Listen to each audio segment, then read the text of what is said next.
Internet fans here back with Harry Potter and the Sorcerer's Stone. Um, sorry I'm a little far from the thing. We just got a new table, and well, yeah. Anyway, if you remember last time we read chapter 10. Now it's time to play some good old-fashioned Quidditch with Chapter 11. As they entered November, the weather turned very cold. The mountains around the school became icy gray and the lake like chilled steel. Every morning the ground was covered in frost. Hagrid could be seen from the upstairs window defrosting broomsticks on the Quidditch field. Bundled up in a long moleskin overcoat, rabbit fur gloves, and enormous beaverskin boots. The Quidditch season had begun. On Saturday, Harry would be playing in his first match ever after weeks of training. Gryffindor versus Slytherin. If Gryffindor won, they would move up into second place for the in-house championship. Hardly anyone had seen Harry play because Wood had decided that, as their secret weapon, Harry should be kept, secret. But the news that he was playing secret had leaked out somehow, and Harry didn't know which was worse. People telling him he'd be brilliant, or people telling him they'd be running underneath him holding a mattress. It was really lucky that Harry now had Hermione as a friend. He didn't know how he'd have gotten through all his homework without her, what with all the last-minute Quidditch practice Wood was making them do.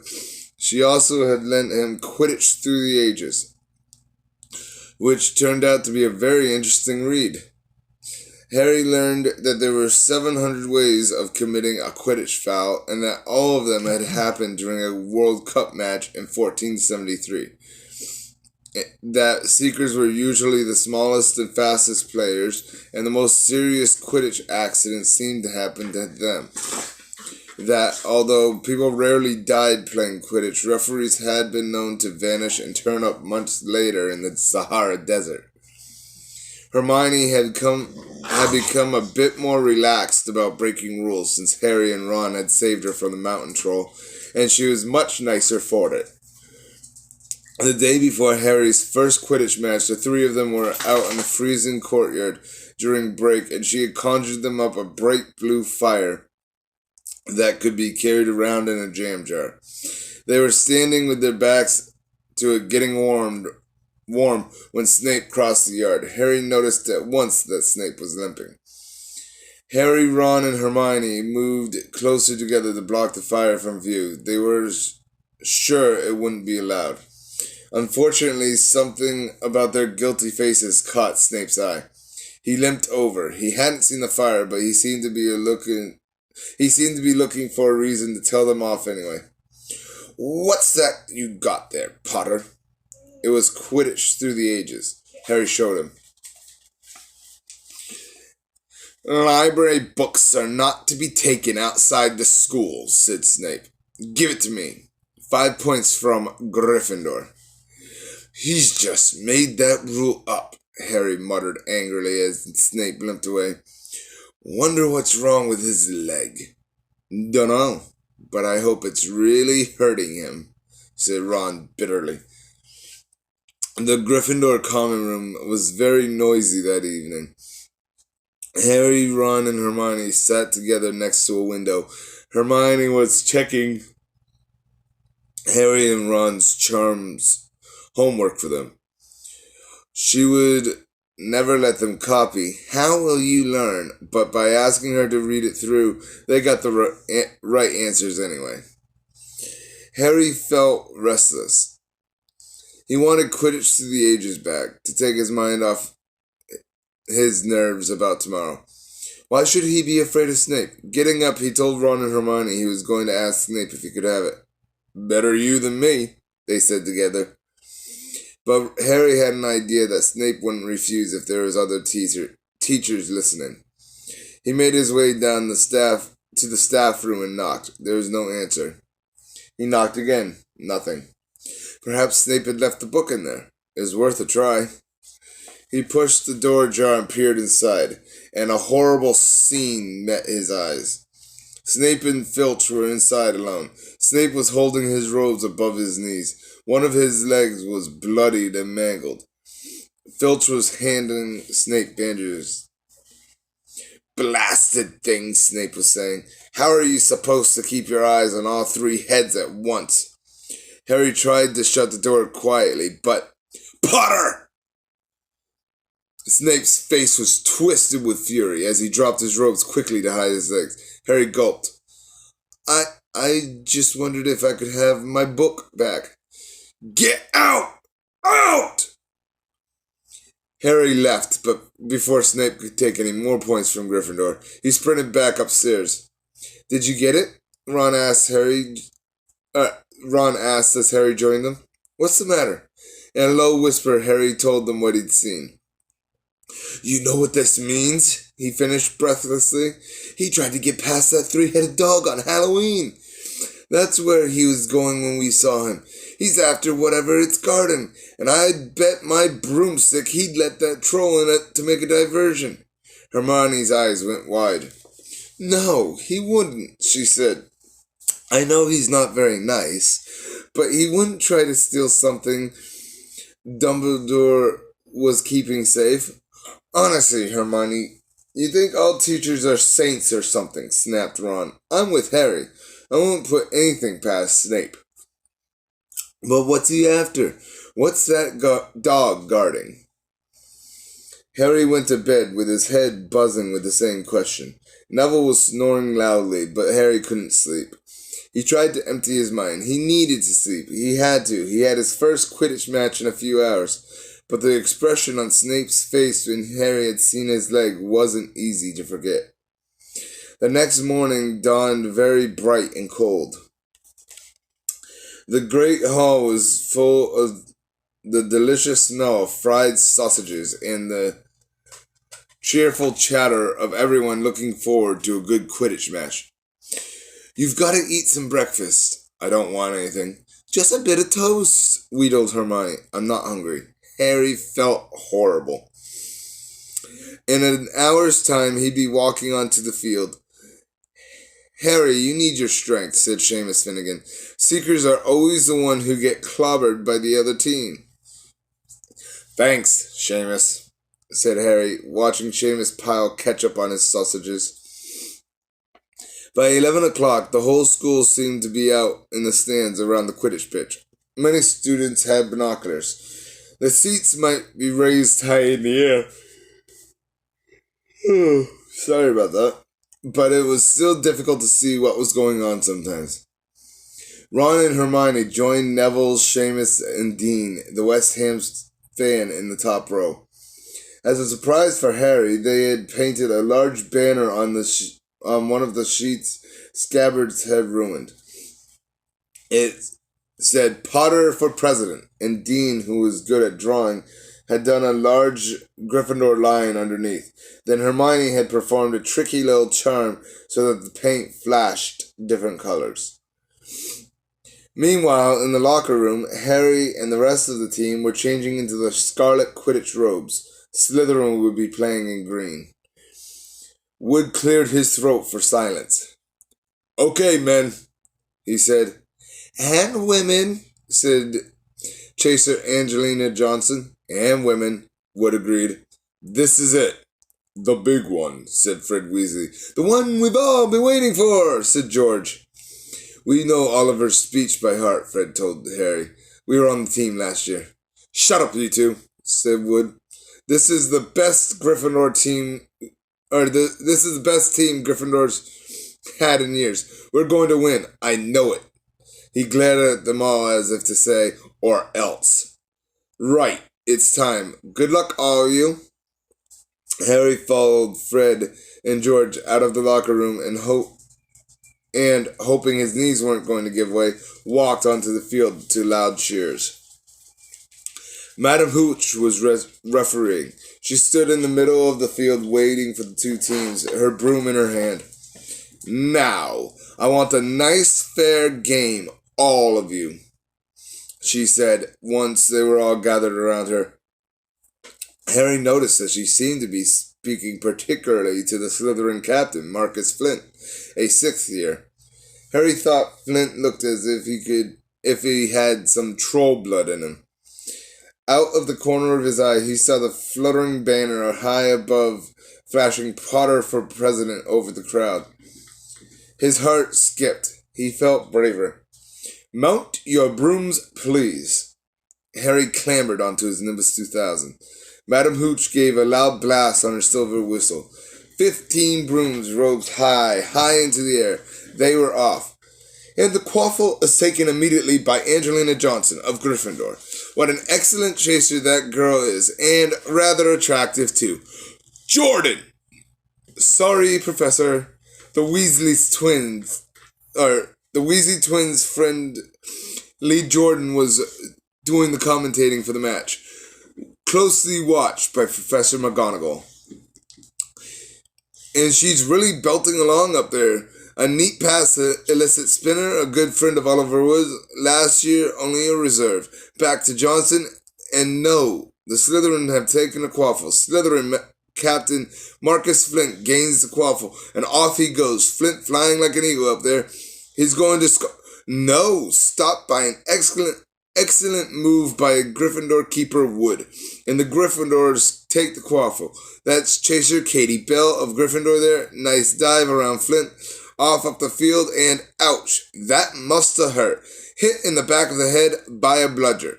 Quaffle taken by the Slytherins. That's Adrian Pusey speeding off toward the goalpost, but he's blocked by a second bludger sent his way by Fred or George Weasley. Can't tell which.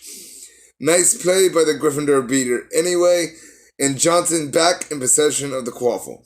A clear field ahead, and off she goes. She's really flying. Dodges a speeding bludger. The goalposts ahead. Come on now, Angelina. Keeper Bletchley dives, misses. Gryffindor score.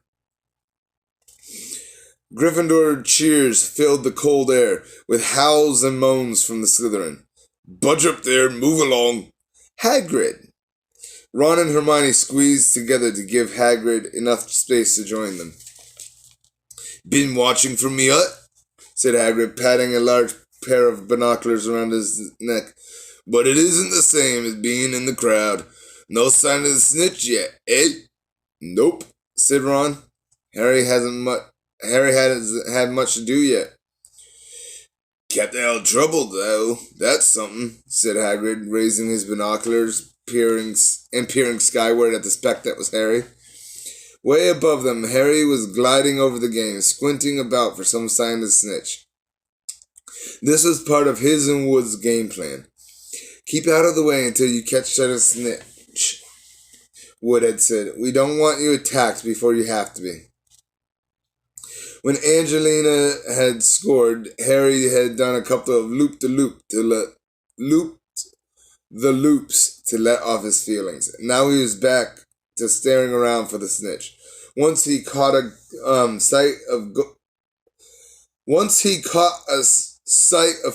flash of gold, but it was just a reflection from one of the Weasleys' wristwatches. And once a bludger decided to come pelting his way, more like a cannonball than anything, but Fred had dodged it, and Fred Weasley came chasing after it. All right there, Harry, he had time to yell as he beat the bludger furiously towards Marcus Flint. Slytherin in possession, Lee Jordan was saying. Chaser Pusey dodges 2 bludgers, 2 Weasleys, and Chaser Bell, and speeds towards the... Wait a moment, was that the snitch? A murmur ran through the crowd as Adrian Pusey dropped the quaffle, too busy looking over his shoulder at the flash of gold that had passed his left ear. Harry saw it, in a great rush of excitement. He dived downward after the streak of gold. Slytherin seeker Terrence Higgs had seen it too. Neck and neck, they hurtled towards the snitch. All the chasers seemed to have forgotten what they were supposed to be doing as they hung in midair to watch. Harry was faster than Higgs. He could see the little round ball, wings fluttering, darting up ahead. He put on an extra spurt of speed Wham! A roar of rage echoed from Gryffindors below. Marcus Flint had blocked Harry on purpose, and Harry's broom spun off course. Harry holding on for dear life. Foul! Screamed the Gryffindors. Madam Hooch spoke angrily to Flint and then ordered a free shot at the goals post for Gryffindor. But in all the confusion, of course, the golden snitch had disappeared from sight again. Down in the stands, Dean Thomas was yelling, "Send him off, ref! Red card!" "What are you talking about, Dean?" said Ron. "Red card," said Dean furiously. "In soccer, you get shown the red card and you're out of the game." "But this isn't soccer, Dean," Ron reminded him. Hagrid, however, was on Dean's side. "They ought to change the rules. Flint could have knocked Harry out of the air." Lee Jordan was finding it difficult not to take sides. "So after that obvious and disgusting bit of cheating, Jordan," growled Professor McGonagall. "I mean, after that open and revolting foul. Jordan, I'm warning you." All right. Flint nearly kills the Gryffindor Seeker, which could have happened to anyone, I'm sure. So a penalty to Gryffindor, taken by Spinet, who puts it away, no trouble, and we continue play. Gryffindor still in possession. It was as Harry dodged another bludger, which went spinning dangerously past his head, that it happened. His broom gave a sudden, frightening lurch. For a split second, he thought he was going to fall. He gripped the broom tightly with both his hands and his knees. He had never felt anything like it. It happened again. It was as though the broom was trying to buck him off. But Nimbus 2000s did not suddenly decide to buck their riders off. Harry tried to turn back toward the Gryffindor goalpost. He had half a mind to ask Wood to call timeout. And then he realized that his broom was completely out of his control. He couldn't turn it. He couldn't direct it at all. It was zigzagging through the air and every now and then making violent swishing movement that almost unseated him. Lee was still commentating. Slytherin in possession. Flint with the quaffle passes it to Spinet, Flint with the quaffle passes Spinet, passes Bell. Hit hard in the face with the bludger. Hoped it broke his nose. Only joking, Professor. Slytherin scores. Oh no. The Slytherins were cheering. No one seemed to have noticed that Harry's broom was behaving strangely. It was carrying him slowly higher, away from the game, jerking and twitching as it went. "Don't know what Harry thinks he's doing," Hagrid mumbled. He stared through his binoculars. "If I didn't know better, I'd say he's lost control of his broom." But he can't have. Suddenly, people were pointing up at Harry all over the stands. His broom had started to roll over and over with him only just managing to hold on. Then the whole crowd gasped. Harry's broom had given a wild jerk and Harry swung off of it. He was now dangling from it, holding on with only one hand.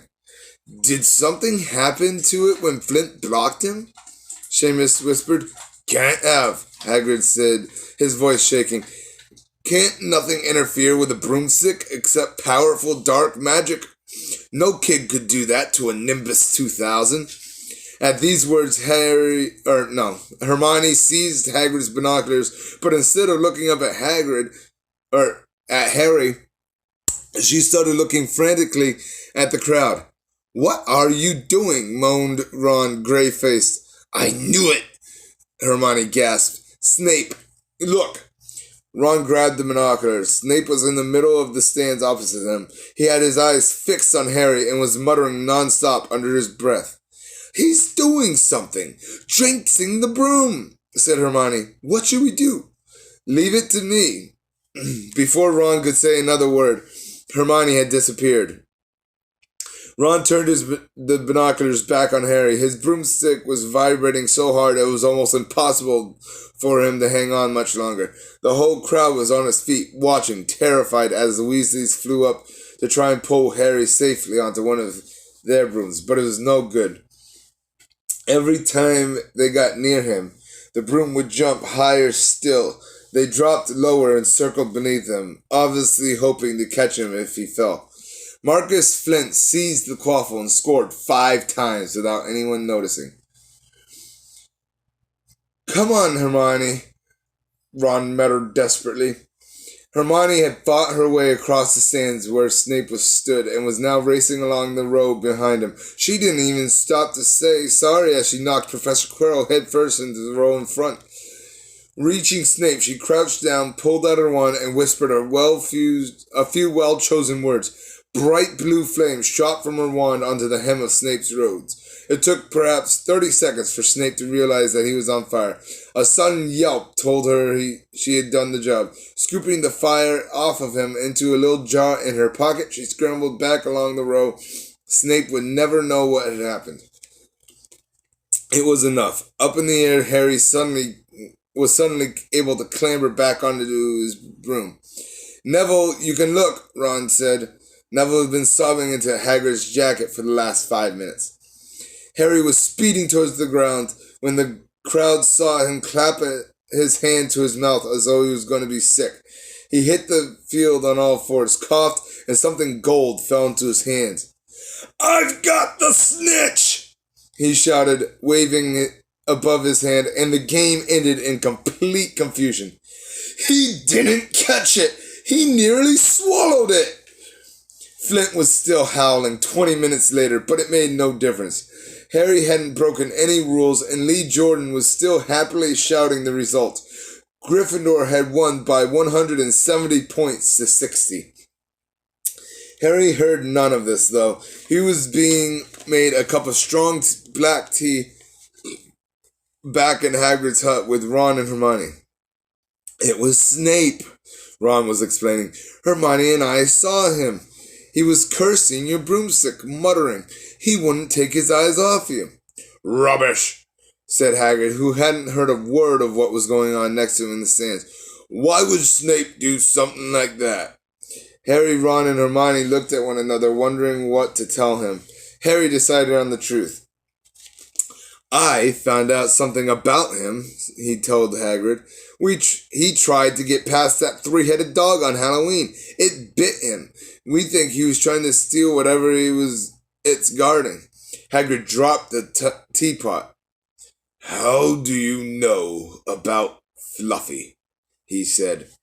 "Fluffy?"